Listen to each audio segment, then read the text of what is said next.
El potrero del desmonte. En los años de mi adolescencia, junto a mis compañeros, acostumbrábamos a salir a los potreritos cercanos en busca de guayabas, zoncuyas, huevos de gato, marañones y otras frutas.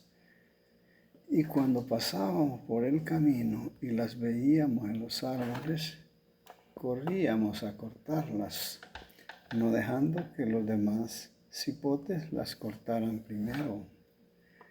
El desmonte era uno de tantos lugares en donde existían muchos árboles de guayaba. En una ocasión, cuando yo tenía unos 11 años de edad, acompañé a la señora Teresa, la esposa de mi tío Toño, quien fue a traer leña a este lugar.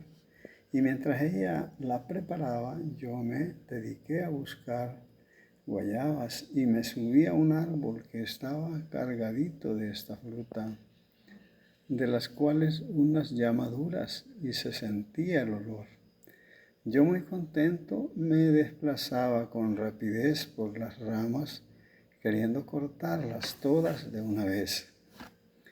Unas ya estaban picoteadas por los pájaros, mientras que otras habían caído al suelo y tenían muchos mosquitos, los cuales sobrevolaban y caían en las guayabas nuevamente. Yo en aquel monte sentía una tranquilidad, y de no ser por el cántico de los pájaros, podría decir que se escuchaba un total silencio en aquel sombrío lugar. Yo me agachaba a ver lo limpiecito que estaba el terreno, debido a que el monte más alto no permitía que naciera hierba y se respiraba el aire puro. Al poco rato regresamos por el camino que nos condujo hasta pasar nuevamente por el Chagüite, que era un lugar en donde la tierra era bien húmeda, con grandes árboles de almendro de río plantados. Y existían allí unos pocitos de agua que las personas habían hecho quién sabe cuántos años atrás. De esos pocitos se abastecía buena parte de la gente del caserío, acarreando el agua en cántaros de barro, cubetas de lata, las cuales se utilizaba para el uso doméstico. Otras señoras o muchachas llevaban el nixtamal y lo lavaban ahí, o si se desplazaban hacia abajo justamente en donde estaba el árbol de anona colorada, podían lavar la ropa. En este lugar casi siempre se encontraban mujeres lavando o bañándose, ya que en el caserío no había agua potable. En este lugar del Chagüite llegaban los jóvenes a fin de cortejar a las muchachas, y al pasar por ahí se veía en alguna ocasión a una pareja de novios o entre amigos platicando. Pero yo teniendo corta edad en ese entonces, no se fijaban en mí, como para ocultar las palabras de afecto que entre él y ella se decían. Las muchachas se entretenían un momento mientras el pozo se volvía a llenar y se veía que entre las pequeñas grietas del suelo rocoso brotaban las burbujitas de agua, y al poco rato el cántaro de guacaladita en guacaladita ya estaba listo para ser llevado, cargándolo en la delgada cinturita de la linda muchacha. Al pasar por ahí casi siempre encontrábamos por el camino a alguien de los jóvenes, escondido entre los matorrales, simulando como si estuviera tratando de tirar piedras a un garrobo o a un pájaro, pero realmente lo que pretendían era conquistarse a la hija de don fulano. Algunas veces estos jóvenes eran correspondidos, mientras que otros eran rechazados, y también por los padres de ellas, debido a que eran enojados y no aceptaban que alguien las pretendiera. Mas cuando el muchacho era pobre y no tenía dónde hacer su casa. Ante estos desprecios de estos crueles y endurecidos padres de sus hijas, se necesitaba ser insistente, y era así como lograban el objetivo de conquistar lo que ellos se proponían. En cambio, los otros jóvenes eran penosos y preferían no hablar, y a la vez no sabían palabras bonitas o una expresión romántica que convenciera a la muchacha. Sus palabras eran repetitivas y mal pronunciadas, y por momentos no encontraban qué decir. Posiblemente sentían pena. Al acercarse a una pareja como ya entre novios, se escuchaba que él le decía: si usted me quiere, yo me caso con usted, pues dice mi mamá y mi papá que es gusto de ellos que usted se case conmigo, porque es trabajadora y por eso la quiero y la miro bonita. Y quiero darle gusto a mi mamá y a mi papá. Yo desde días quería decirle que no puedo dormir pensando en usted, continuaba. Ella con sus palabras inocentes le contestaba: ay, muchacha, si yo soy fea, ¿y quién se va a fijar en mí? Y además, solo por burlarse de mí, dice que soy bonita. Y eso vaya a decírselo a otra. Además, yo no me quiero casar, decía, porque mi mamá no quiere, porque solo enferma paso. Y yo hago todito el oficio de la casa. Y hasta llevo la comida a la milpa y lavo el gran traperillo de mi papá y mis hermanos durante la semana. Haciendo más remembranza acerca del lugar del desmonte, los nietos de Tatita Luis comentaban, según lo dicho por su abuelo, que allí vivieron unas familias y no se sabe de sus nombres ni de sus apellidos. Mencionaban que a este lugar del desmonte en donde ellos vivían le llamaban el Valle de los Aliviados, y como prueba de ello, todavía a finales de los años 70 se conservaban algunos cimientos de piedra en donde supuestamente existieron las pequeñas casas construidas de que no se sabe. Se desconoce también si estas familias se fueron a otro lugar o el motivo del por qué dicha desaparición. Existe la posibilidad que se hayan extinguido a causa de algunas epidemias a raíz de que en ese tiempo en el lugar azotaba el hambre y había demasiada plaga y los cultivos no prosperaban. Los temporales de lluvia duraban hasta 8 días consecutivos y no había leña seca para cocinar los alimentos o para hacer humo y correr los jejenes. No hay registro de cuántos años después llegó Tatita Luis Otero, y es de suponer que si estas familias dejaron el lugar, Tatita Luis pudo haber comprado las tierras a precios bajísimos, convirtiéndose en el primer viviente de este caserío, Hacienda Vieja de la actualidad y que está ubicado ya no en donde se encontraba el Valle de los Aliviados, sino en el desmonte. En el desmonte, el Valle de los Aliviados, surge la idea de que también existía el nombre de Hacienda Vieja, refiriéndose al terreno rústico y que era la propiedad de estos vivientes y que luego de haber sido comprada por Tatita Luis y con la construcción de las nuevas casas de sus hijos adquirió el nombre de Hacienda Vieja, en lo que ahora es solamente el caserío.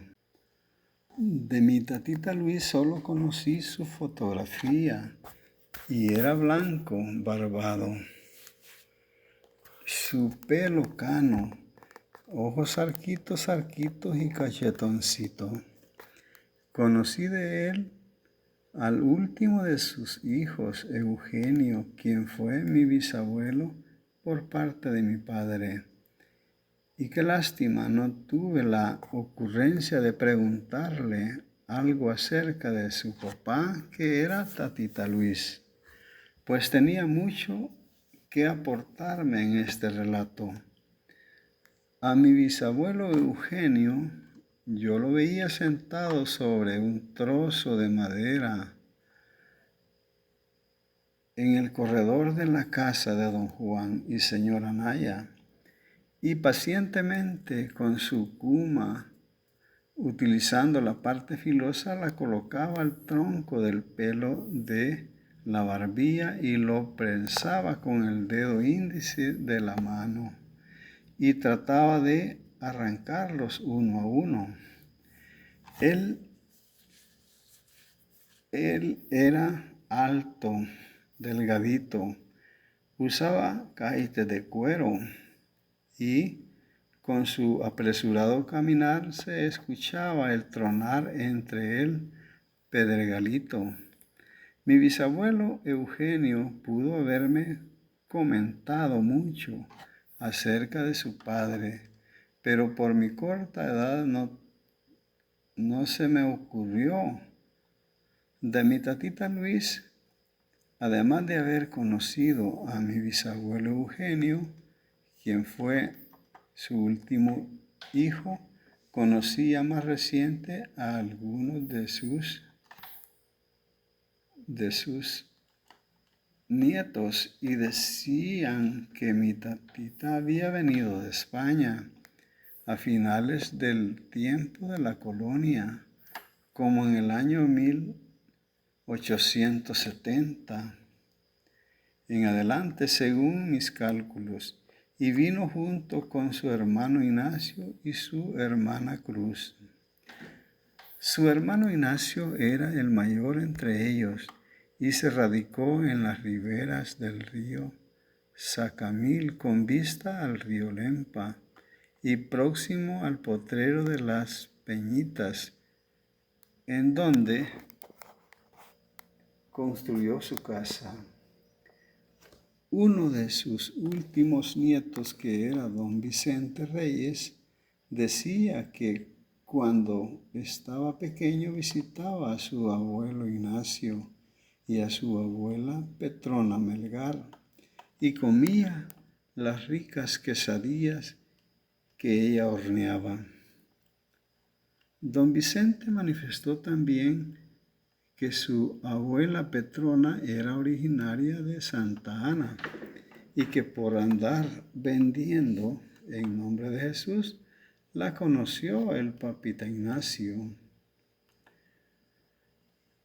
Las propiedades que dejó don Ignacio dicen que las heredó su hijo don Román y luego su nieto Bartolo, quien se fue para Panamá, y así las tierras pasaron de mano en mano hasta la actualidad, siendo ahora en el lugar el caserío Los Soteros. Su hermana Cruz se radicó en el cantón Los Escalantes y no logré investigar algo referente a sus propiedades ni de sus descendientes. Las propiedades de Tatita Luis comprendían, iniciando desde el río Lempa, en donde desembocan las quebradas Gallinas, y recorriendo hacia arriba llegaba hasta la calle Real, justamente donde comienza a ascender el Cerro Los Coyotes. Continuaba por la calle Real, pasando por el Portillo Iscanal, en donde está la Piedra del Niño, siguiendo siempre por la calle, agarrando las Montesinas hasta las Tres Puertas, y ahí deja fuera el potrero Las Peñitas, y continuaba por el cercado, recorriendo un poco la quebrada de las Tortugas, y luego la bagacera del Obrajón por la parte alta, incorporándose por la quebradita hasta llegar al río Lempa, abajito de los árboles de sauce, en donde hay una roca a la orilla del río, quedando una parte de la roca introducida en el agua y otra parte al descubierto. Tatita Luis, refiriéndome a mi tatarabuelo Luis Sotero, vivía en lo que ahora es el centro del caserío, y su casa estaba construida en una parte alta, sus paredes de adobe como todas las demás, bien reforzada, y casi en su alrededor tenía un cercado de piedra que la protegía del deslave del terreno. En una ocasión le pregunté a una de las últimas nietas de Tatita Luis referente a cómo era él. Ella era mi tía pastora en segundo grado por parte de mi papá. Es decir, era hermana de mi abuela y ya pasaba los 80 años. Y un día por la tarde, al llegar a la casa de mis padres, en donde yo vivía, y queriendo saber del pasado, le pregunté: tía, cuénteme de la vida de Tatita Luis. Y ella me contestó: mi tatita era chelito, y de ojos arquitos. ¿Y él de qué estatura era? Le pregunté. Él era de buen tamaño, y yo me gustaba jugar con él, y le espulgaba el pelo de su cabeza cuando estaba acostado en la hamaca, dijo mi tía. En ese momento pude ver que ella me contestó acompañada de una sonrisa, y después la vi pensativa. Posiblemente el recuerdo le traía nostalgia al imaginarse cuán escurridizo es el tiempo. Pensar que ayer fuimos niños, que nos gustaba jugar y mimados por nuestros padres, y ahora nos lo arreglamos solos y cargados de tristeza y responsabilidad. Luego mi tía siguió comentando: era bien contento mi tatita Luis, y yo me gustaba jugar con él, recalcó mi tía pastora. Ella tuvo el privilegio de conocer a tatita Luis, de quien la mayoría de estas generaciones somos descendientes. Como en el año 1972, yo tuve la suerte de conocer la foto de mi tatita Luis en un cuadro colgado sobre la pared de la casita de Don Goyo, y pude constatar que las características de mi tatita Luis concordaban a las que mi tía me había dado. Esta foto la conservaba Don Goyo, y en una ocasión él nos dijo: este es tatita Luis, que vino de España. Yo, siendo un cipote, no le tomé importancia y solo le di una mirada y continué jugando junto a los demás. En cuanto al apellido Otero, traté de indagar por medio de un señor originario de España y me manifestó que tal apellido existía en su país. Decía mi padre que desde la casa de Tatita Luis hasta el árbol de mango había un cercado y se extendía hasta la quebradona. Y era el solar de la casa y era conocido como el Potrerito.